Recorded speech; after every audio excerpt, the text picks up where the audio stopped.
प्रदेशच्या हाथरसमध्ये घडलेल्या दुर्घटनेनंतर संपूर्ण देशभरातून हळहळ व्यक्त होत आहे।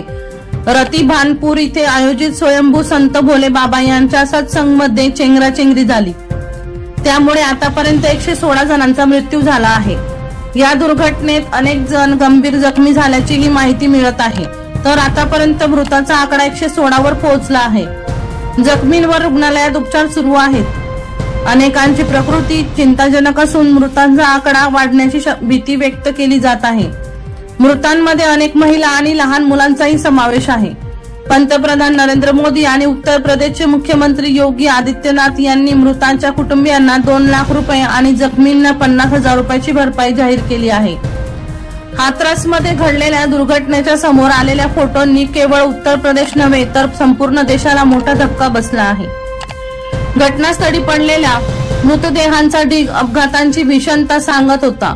हॉस्पिटल आणि पोस्टमॉर्टम हाऊस मधील आरडाओरड काळीज पिळवणारा होता। हाथरस जिल्ह्यातील सिकंदराव भागात ही घटना घडली। भोले बाबांच्या सत्संगासाठी ही अलोट गर्दी झाली होती, पण सत्संग संपल्यानंतर उन्हात बसलेल्या लोकांनी घरी परतण्यासाठी गर्दी केली।